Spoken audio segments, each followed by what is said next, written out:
According to this sign, the old town site is up that direction. The bridge must be out. So we're going to check out the church area, the cemetery, and then we will see if there's a way around the bridge to get up to the town site. All right, guys, we are on the Natchez Trail today. We're going to go check out the old town of Rocky Springs, a ghost town here on the trail. And we're going to try not to get lost. Here's the subtle. You're standing on a segment of the old Natchez Trace. The southern portion of the trace served as the main traveled road between Natchez and Jackson until the Civil War period. Due to a nearby Rocky Spring, a town and station on the old Natchez Trace was established here.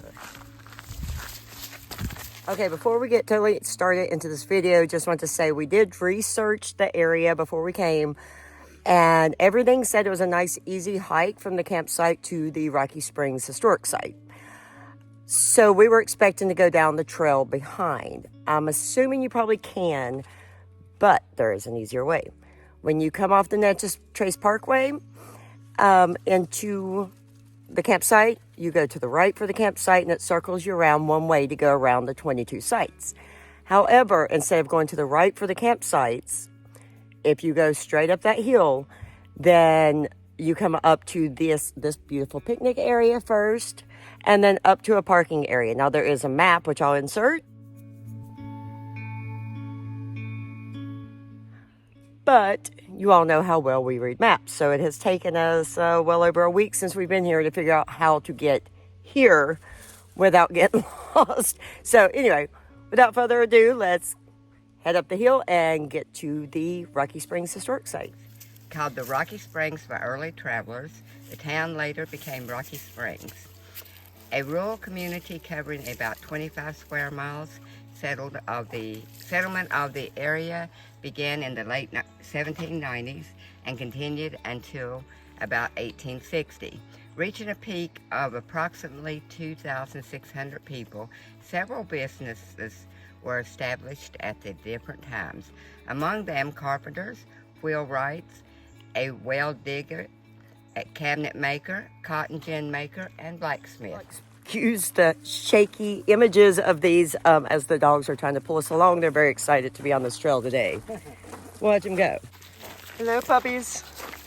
Hello, puppies. One to the right, one to the left. Lots of information up through here. It's very pretty. Death of Rocky Springs. The nearby spring no longer flows. Today, only the church and cemetery, 2 rusting safes, and several abandoned cisterns mark the area. The Civil War, yellow fever, destructive crop insects, and poor land management brought an end to this once prosperous rural community.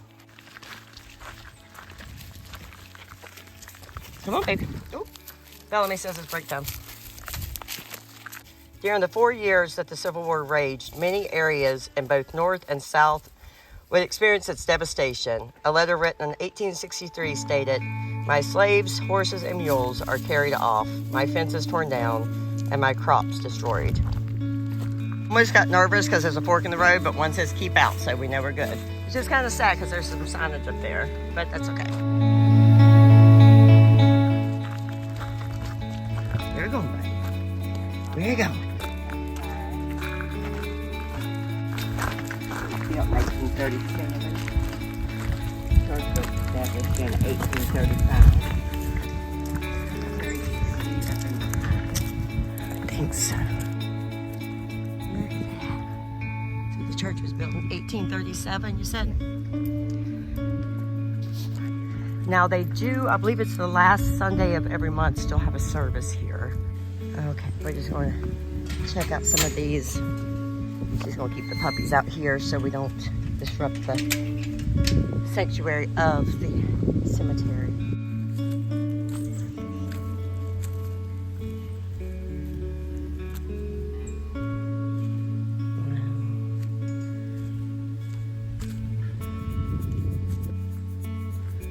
I'm interested to see this big monument back here.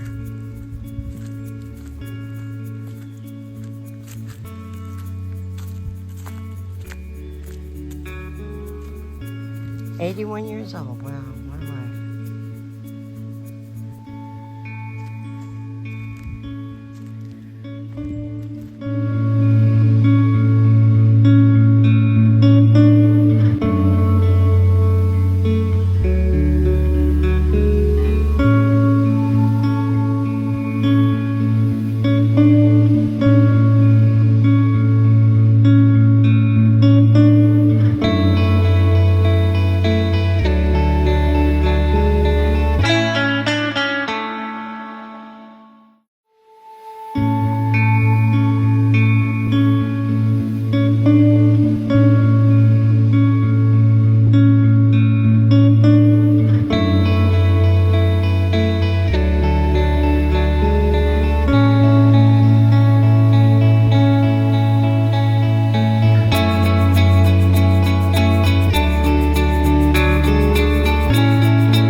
just around the bridge. We're assuming it's just the bridge that needs to keep out. So we're gonna try to go up this and see if we can get you guys to Rocky Springs. We did it. All right, cool. All right, let's go see what we can find. Associated with any cotton producing area was the local gin house, where cotton was taken to be ginned and baled for shipment to mills in the East or in England. Power for the gin was provided either by hand or horse. So I guess this is where the cotton producing gin house was.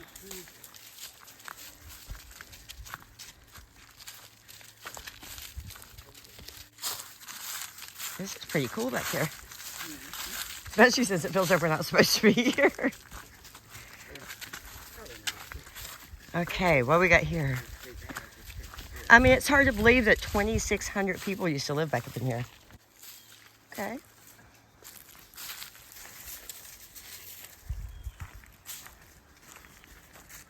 Looks like we go down this way. There's the next sign. Bellamy to the left. Come on, this way. Yeah, I would assume, because they said the springs are dried up now, so I would say they came through there. Let's see what's in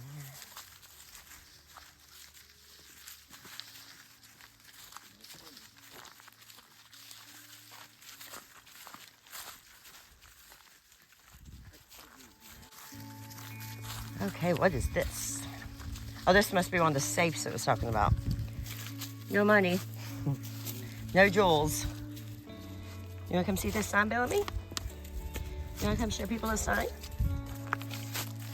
Safe. The first post office at Rocky Springs was established in 1821.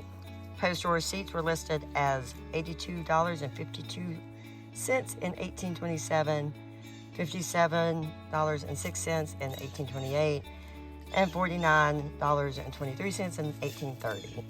In comparison, nearby Port Gibson, the second largest postal facility in the state after Natchez, averaged about 1,400 a year during the same period. So it was definitely declining fast. And of course, Port Gibson is still here. That's actually where we go into town at.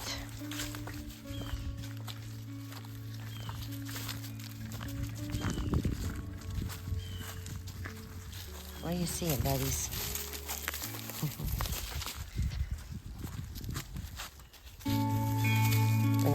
We're not going to go down the hill. Tell them we're not going down this hill. We're not going down this hill. We will fall.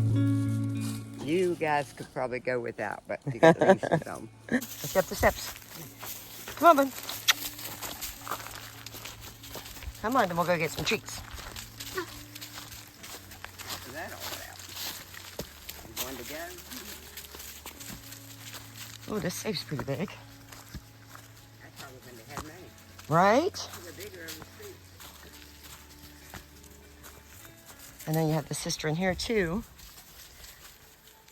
During the mid-1800s, existence of a church, post office, Masonic lodge, 2 or more stores, several artisans' shops, and possibly a school made it desirable to live within a mile of the spring. Perhaps Drexler's store was located at this site. Pretty cool.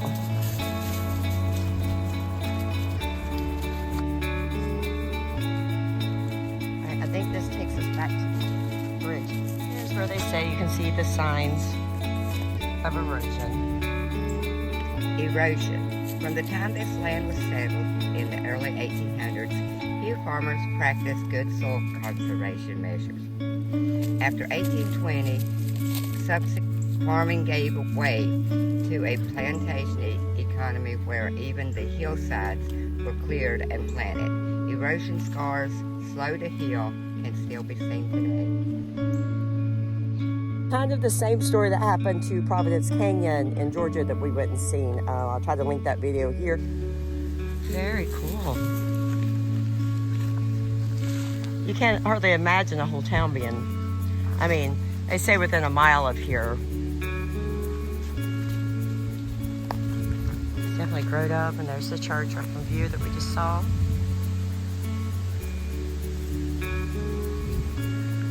Shall we go have a picnic? Let's do it. Have a picnic. This is a sign that was just over the bridge we couldn't see. It's really hard to read. It says the town of Rocky Springs, population in 1860 was 2616. Population today, 0. Our first official ghost town of our trip. Hi, Nam. Okay, we are enjoying our perfect picnic of a peanut butter sandwich, and little Debbie cake, some chips. Gotta have the Lay's wavy. Pups are down here sipping some water. Octavia is down here out of her little makeshift pet carrier. That seems to work pretty well. They did a great job. And they're having their ribeyes. In previous trips, we've only taken short walks with Octavia, so we wasn't thinking about how much trails we would be on this trip. So when we get into a bigger city, we plan on stopping to buy a pet carrier. This Port Gibson literally is teeny tiny. There's no Walmart, no Target. There's a couple, there's a Family Dollar with the Dollar Tree, and there's a Dollar General. And yeah, 2 car parts places, which we gotta have to find.